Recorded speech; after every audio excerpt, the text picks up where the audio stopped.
Picture this. One day, your government makes a bold, defiant decision. It orders the senior executives of several major foreign companies. Companies that built your oil fields, constructed your refineries, and laid the pipelines that carry your nation's most valuable resource to the coast, to pack their bags and leave the country within 48 hours.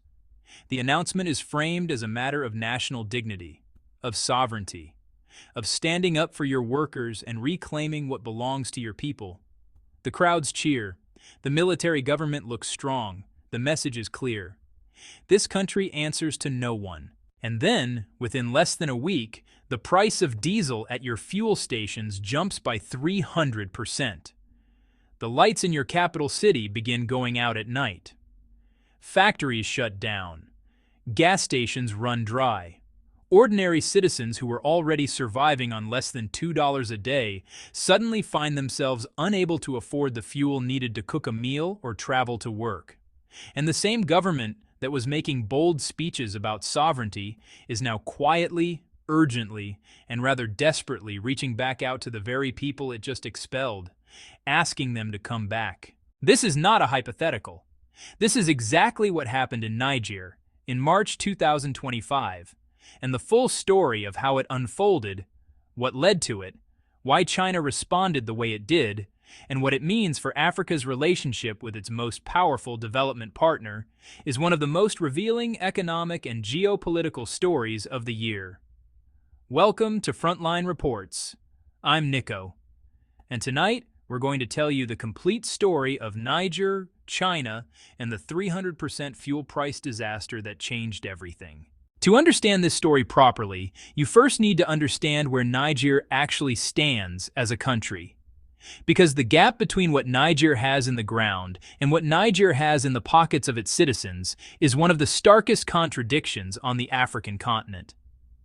Niger is a landlocked nation in West Africa, covering approximately 1.26 million square kilometers, making it the largest landlocked country in the entire West African region. That's an enormous amount of territory. For comparison, it's larger than France, Germany, and the United Kingdom combined. But vast geography has not translated into widespread prosperity.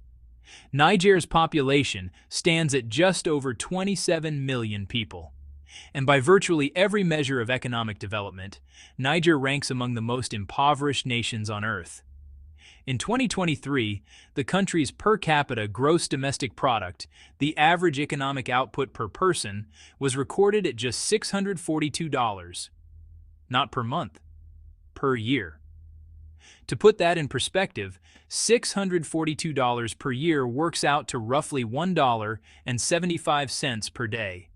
The United Nations has formally designated Niger as one of the world's least developed countries, a category reserved for nations facing the deepest structural barriers to economic advancement. And yet, and this is the central irony of Niger's economic condition, the ground beneath its people's feet is extraordinarily rich. Niger's uranium reserves rank fourth in the world, with proven deposits estimated at approximately 420,000 metric tons and an annual production capacity of around 3,000 tons. Uranium is a critical fuel for nuclear power plants across Europe and Asia. France in particular has historically sourced a significant portion of its nuclear fuel from Nigerian soil, a dependency that has shaped Franco-Nigerian relations for decades. Beyond uranium, Niger also holds substantial petroleum reserves. Proven oil reserves stand at approximately 499 million tons, with more recent estimates suggesting the figure could be considerably higher as exploration has continued. On paper, these are the kinds of natural resource endowments that should make a country prosperous. They should be the foundation for government revenues, infrastructure investment, job creation, and ultimately an improving standard of living for ordinary citizens.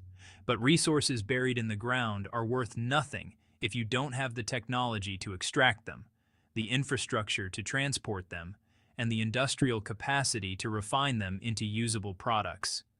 And for most of Niger's post-independence history, it had none of those things in sufficient quantity. The result is a country that has remained economically dependent on subsistence agriculture and animal husbandry, sectors that, in Niger's geographic context, face their own severe limitations. Roughly 80% of Niger's territory is covered by desert or semi-arid terrain. The Sahara Desert dominates the north of the country. Rainfall is unreliable. Soil quality across much of the cultivable land is poor.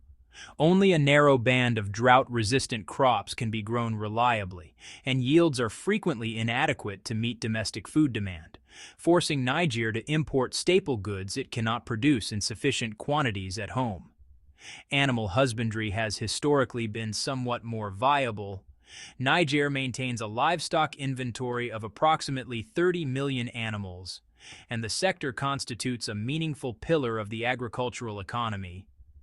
But even a relatively healthy livestock sector, in a country of 27 million people with almost no manufacturing base and minimal oil production, cannot generate the kind of economic growth needed to lift a population out of chronic poverty. For decades, Niger's government has sought international assistance to break this cycle, and it is here that the deeper story begins. Niger's search for international development partners has not always been a comfortable or dignified process. When Niger approached Western governments and institutions for meaningful development assistance, the responses were frequently conditional. Some Western nations offered economic support, but attached to that support were conditions that many in Niger's government found difficult to accept. In several cases, proposals involved the stationing of foreign military forces on Nigerian territory as part of a broader package deal. Security assistance bundled with economic aid, in arrangements that, whatever their stated rationale, carried uncomfortable echoes of the colonial relationships Niger had spent decades trying to leave behind. For a nation with a deep consciousness of its own sovereignty and a political culture shaped by the experience of French colonialism, these kinds of transactional offers were more than awkward. They were politically toxic. Accepting them would have been domestically explosive. And so Niger found itself in a difficult position, rich in resources, desperately short of development capital, and unable or unwilling to meet the terms that most potential Western partners were attaching to their assistance. This is the context into which China entered, and the contrast in approach was striking.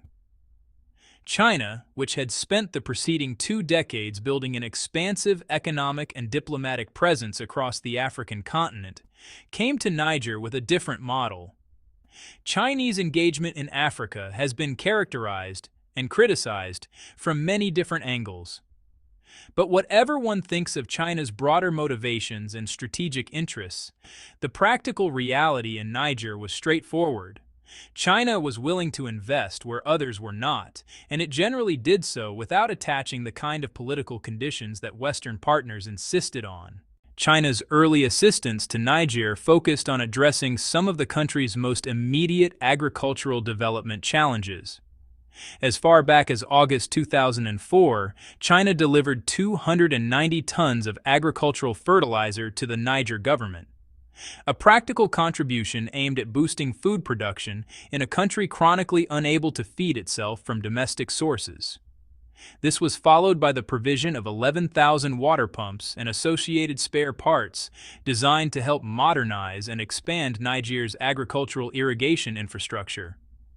These may sound like modest contributions, but in the context of Niger's development needs, they were genuinely meaningful, addressing real bottlenecks in the agricultural production cycle that had constrained food security for years. China also committed to infrastructure development in Niger's capital, Niamey. The most visible example is the General Sani Kountché Bridge, a 928-meter main span structure with a total connected road length of 2.5 kilometers. The bridge connects the densely populated Gawai district in the western part of Niamey with the transportation hub of Lamorde, effectively opening up connectivity across the city. Construction began in July 2018 and was completed and opened to traffic in 2021. For a capital city that had long been constrained by inadequate infrastructure, The bridge represented a tangible quality of life improvement for hundreds of thousands of residents. But these agricultural and infrastructure contributions, significant as they were not the centerpiece of China's engagement with Niger. The centerpiece was something far more consequential. Something that would, over the course of the following decade, fundamentally transform Niger's economic trajectory. It was oil. The story of how China came to dominate Niger's oil sector is itself a study in contrasts. In the early 2000s, when preliminary surveys had begun to suggest that Niger might hold commercially viable petroleum deposits, Western oil companies arrived to investigate. These were established, well-resourced international energy majors with decades of global exploration experience. They conducted their surveys, ran their financial models, and reached a collective conclusion. The risk-reward profile of developing Niger's oil fields simply didn't meet their investment thresholds.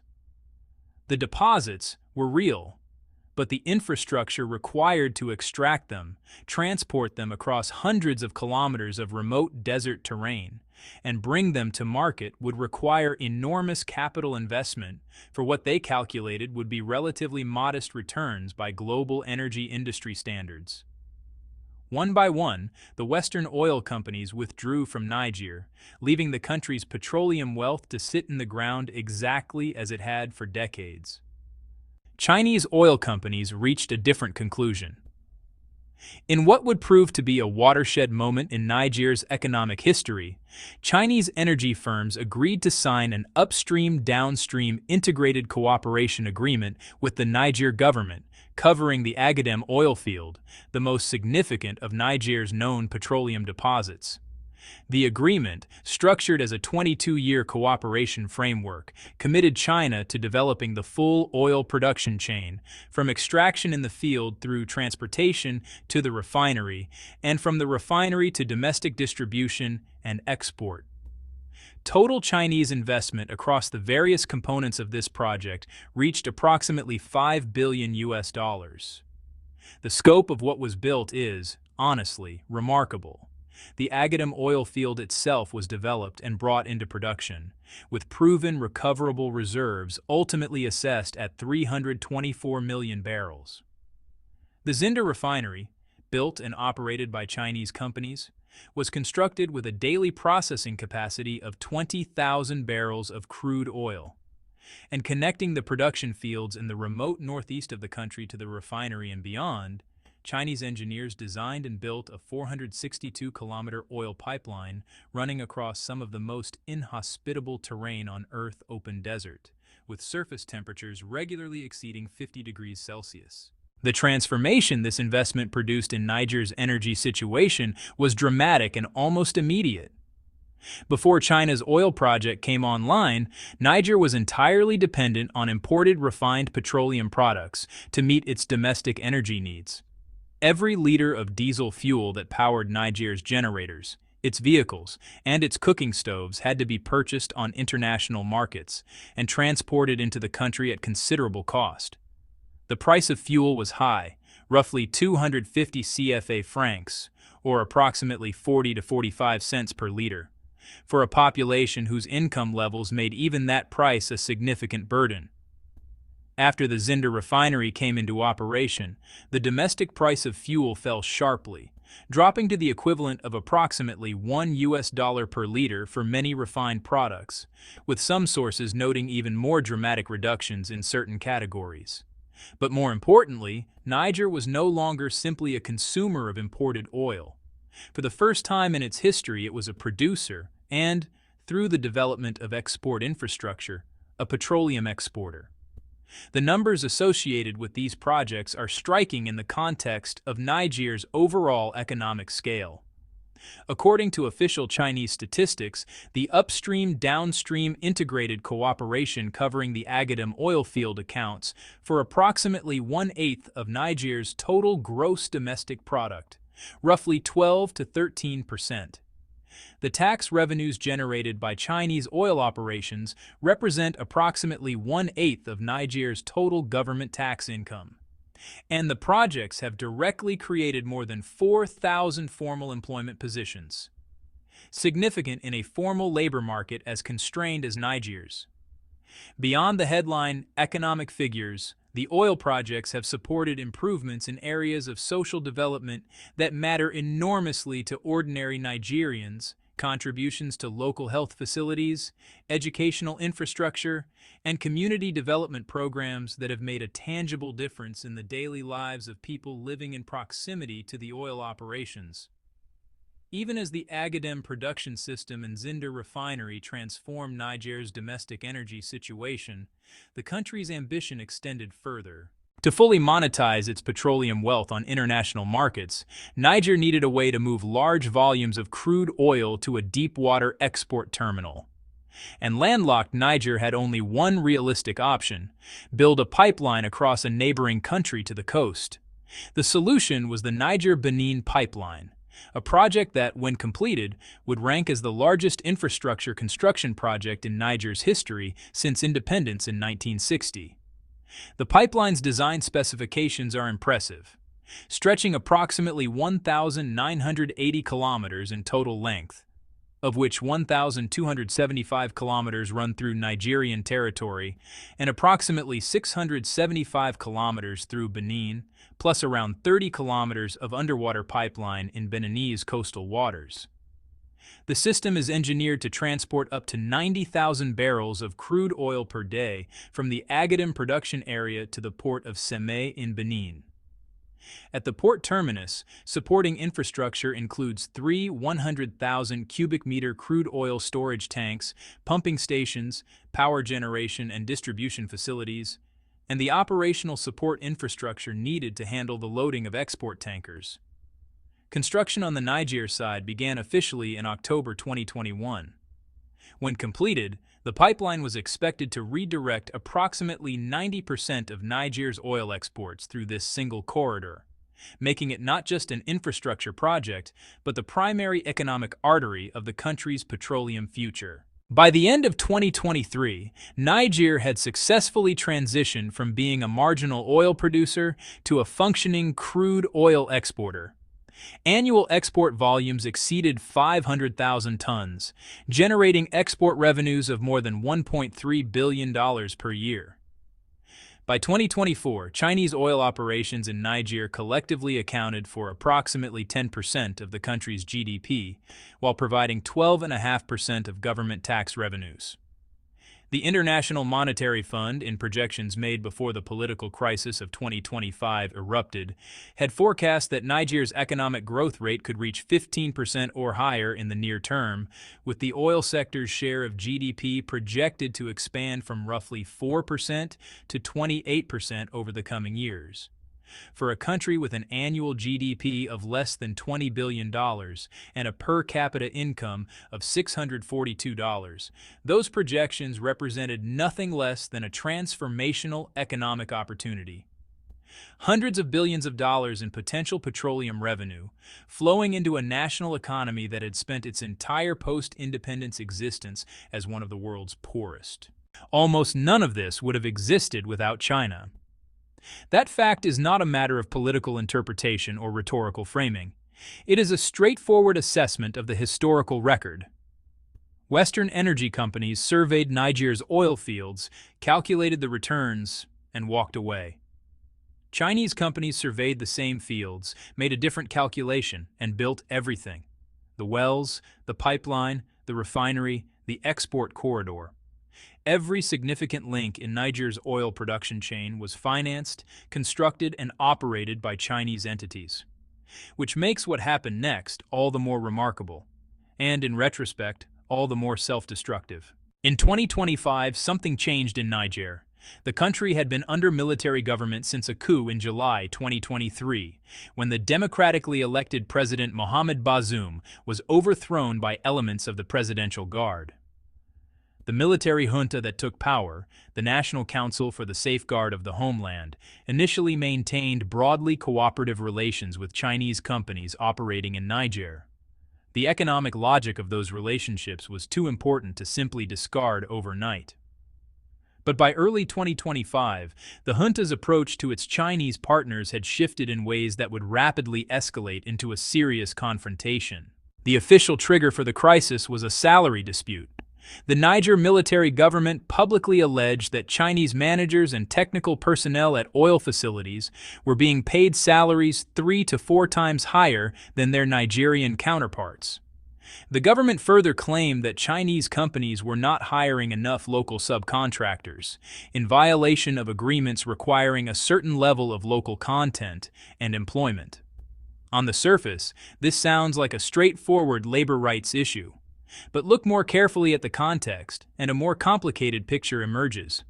The working conditions that Chinese technical personnel face in Niger are genuinely extreme. Surface temperatures in the oil-producing regions of northeast Niger regularly exceed 50 degrees Celsius during peak summer months. Malaria and meningitis are endemic health threats that require constant vigilance and medical support. Infrastructure in these remote areas is minimal to non-existent. Chinese workers are not choosing between a comfortable local posting and a foreign hardship assignment. They are working in one of the most physically demanding environments that any energy sector professional anywhere in the world encounters.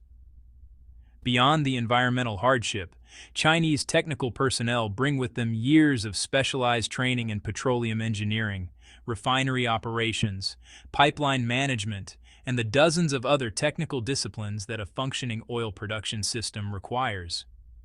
These are internationally competitive skill sets that command significant compensation in any market where they are deployed. Niger's formal education system, through no fault of its citizens, has not yet produced a large pool of workers with equivalent technical qualifications. The country's vocational training infrastructure remains underdeveloped. The skills gap between international oil industry technical standards and what the local labor market can currently provide is real, measurable, and not easily or quickly closed. A salary differential in this context is not surprising. It is the predictable outcome of a significant skills and experience gap between two different labor pools. But the salary dispute, most serious analysts concluded, was not really the core issue. It was the public justification offered for a confrontation driven by something else entirely. Niger in 2025 was facing a severe fiscal emergency. The country's foreign exchange reserves had fallen below internationally recognized warning thresholds, leaving Niger with barely enough hard currency to cover 2 to 3 months of essential import requirements. Government revenues were under pressure from multiple directions. The military government, which had alienated key Western donors following the 2023 coup and faced international sanctions that cut off significant external financial flows, was running critically short of options. In 2024, Niger's government had borrowed $400 million from Chinese oil companies to help bridge its immediate fiscal gap. The loan was structured with a 1-year repayment term. When that deadline arrived, Niger did not repay it. Instead, Niger's government opened negotiations with Chinese oil companies and presented a demand. It wanted its share of oil production revenues to be increased from the existing 15% to 30%. This would be a doubling of Niger's contractual share, far beyond the terms of the original agreement, and well outside the normal range of production sharing arrangements in the international oil industry. After multiple rounds of negotiation failed to produce an agreement, Niger's military government escalated its approach dramatically. First, it announced that Chinese oil companies owed more than $100 million in additional taxes, a claim that Chinese company representatives disputed as having no foundation in the agreements that governed their operations. Then it made new loan requests. When senior executives from China National Petroleum Corporation rejected these demands as unreasonable and without contractual basis, the military government's response was to shift from economic pressure to direct action. In March 2025, Niger's government issued formal 48-hour expulsion orders for senior executives of multiple Chinese companies operating in the country. Simultaneously, government authorities moved to freeze the bank accounts of Chinese-operated businesses, including hotels and the Zinder refinery itself. The calculus behind this move appears to have included an assessment of China's response options. Niger's military government was at this point operating under the protection of the Russian Wagner Group, the private military organization that had extended its presence across the Sahel following the wave of coups that reshaped the region from 2021 onward. With Wagner providing security guarantees, the junta may have calculated that it had sufficient backing to confront Chinese companies aggressively, confident that China, which maintains a relatively limited direct military presence in Africa, would have little leverage to push back. That calculation proved to be seriously mistaken. China's response to Niger's expulsion of its executives and freezing of its corporate accounts was not the conciliatory, conflict-avoiding reaction the military junta appears to have anticipated. It was swift, targeted, and economically devastating. The first move was the most consequential. China suspended work on the Niger-Benin oil export pipeline, the project that was supposed to become the primary channel for Niger's crude oil exports to world markets. Construction teams were stood down. Equipment shipments were halted. The project that represented Niger's most important ticket to international petroleum revenue was simply stopped. Simultaneously, Chinese technical personnel began withdrawing from the Zinder refinery, the facility that was processing Niger's domestic crude oil production and supplying the country's fuel needs. Not all at once, but in sufficient numbers and at sufficient speed to make it immediately clear that operations at the refinery could not continue at normal capacity without them. China also initiated formal legal proceedings against Niger through international arbitration mechanisms, citing the China-Africa Investment Protection Framework that governs bilateral investment relationships.